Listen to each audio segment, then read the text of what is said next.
I wrote it. It was a project for my last year of university. My color in regards to my personality. Once upon a time, there was a little girl named Melanie. She dreamed of one day being able to grow. You see, in this universe, there are many worlds, and these worlds have many people who have one dominant glow. The curious girl didn't just want to have one color glowing. She wanted to be able to have a sequence of different colors that glowed as well as they could. Melanie was a brown-eyed girl with olive brown skin and dark brown hair. She was also very warm and walked with a big smile. She enjoyed introducing herself to as many people as she could. Her personality was that of a peacemaker and harmonious. Melanie felt that she wanted the same peace for everyone around her. She glowed a strong blue hue, and when we are children, it seems okay to just be one thing. This little girl had a very peculiar grandmother who taught her how to bring wounded animals back to good health. As Melanie got older, she desired to do whatever she could to help others. The only way she knew how to help was by bringing animals back to health. When she became a little bit older, her grandmother began to teach her how to care for the crops and plants in her garden. This little girl spent much time focusing on the animals and nature. One hobby she enjoyed the most, wandering in her grandmother's garden. Melanie's mother glowed blue, just like her grandmother did. Her mother only liked her own glow. That was a strong blue. See, her mother had other glowing colors, but in this world, the best color to have was blue.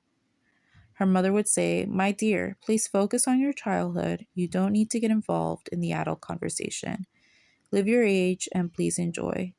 Her mother was also a peacemaker, harmonious, and sought the same peace for all the people around her. She enjoyed tending, serving, and listening to the people she spoke to. Melanie was a curious little girl who had a hard time sitting back and simply enjoying childhood. Many times she wondered why she was not allowed to simply be there for her mother. She thought that by being a listening ear, soon after she found out that mom needed more. The little girl grew up as the years went by, and her curiosity grew too. She wanted her mother to have fun, go to the park more often, and have the same harmony Melanie experienced. Yet, mom was not ever able to have enough time to sit still. This made her wonder if there was more than just a strong blue hue in her mother. When the little blue girl flourished into a sensitive 17-year-old, she began to see the world differently. Her once blue world filled with harmony and peace became blurry. She found that things she once believed, thought, were not all factually true. Her world sent her into a whirlwind of skepticism. Her mind began to think at an unimaginable speed.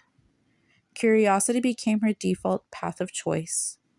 Science was eye-opening to her, and history filled the blank spaces as somehow she began to feel. It was unusually peculiar for her mother to see Melanie constantly contemplating if something was true or not. She never asked her what she was thinking, but she knew because Melanie was non-verbally looking out of a window often. It was also very unusual that the 17-year-old would enjoy exhausting the internet for answers. There were things that some people may have considered unimportant. I used to see in blue, and now I think I'm seeing a green world. Could there be more answers somewhere? She said. I'm 19. I need to know what's out there, she told her mother one day. Her mother refused letting her go to discover anything over the blue world. That did not stop the young blue woman. Her curiosity was too strong, and she left. By now, this young woman had become very planned, organized, and had a bucket list to check off. She traveled to Machu Picchu and climbed to the top. She was beginning to see her dream of defining her subtle colors begin to come true. She emerged from confusion into a more concrete person, and the peak of her true self was a beautiful sight. I refuse to let go of my blue, green, and now yellow world. All of this has made me who I am. If it hadn't been for all my struggles in following my senses, I wouldn't have learned about these two new worlds and colors. I know there must be more and many more people to meet. To feel the different worlds, the people's ways of living and colors are a gift for me. To grow little by little like this is part of life, and to be molded through unique perceptions is purifying. Melanie often told herself this when she felt that her journey was in some way testing her. The test she often fought was somewhere deep within her. This tiredness of gaining new information sometimes caused her want to turn back, but she didn't give up. Discovered a new part of herself on that mountain peak in Machu Picchu. She had discovered her desire to be adventurous and to let go of all the things that held her back. She wanted to converse with unique people, to hear them and learn new things. She desired to help all people who felt they were misfits to be more accepting of themselves. As she came down from the peak of the mountain, where the world was bright in gold hues, she found herself spontaneous in an orange valley, filled with people who traveled only with their backpacks. In that village, she joined them for a while, and soon after found that her orange hue became stronger. Just as her gold and her green had brightened, now her orange did too.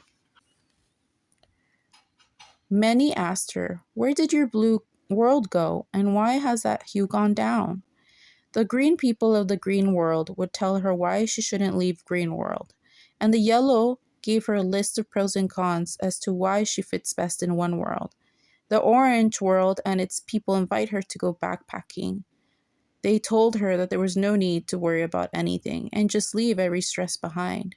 All the people from the discovery of different worlds were genuinely concerned for her, since each world loved its dominant color the most. She made sure at her best capacity that they knew she would be all. The once little blue girl who had flourished into a woman of beautiful colors now is happy, having been part of all worlds. I am still growing in understanding. However, every world is beautiful to me.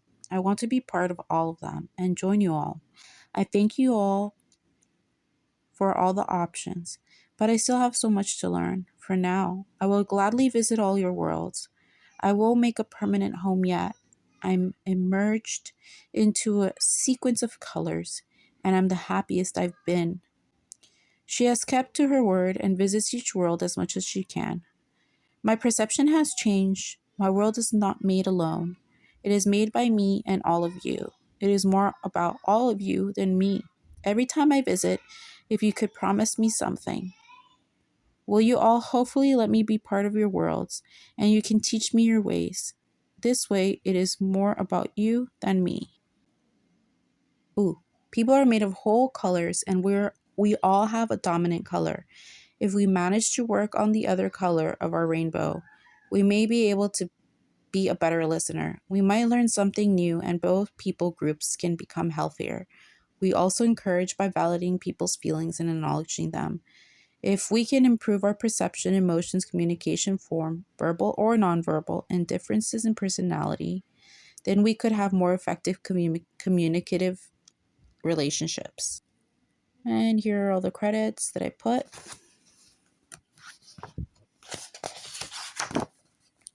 This is where I got, like what helped me in editing and like creating the, what's it called? So these are actual pictures of my life.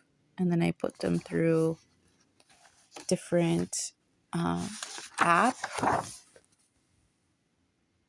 to be able to use them in the book itself.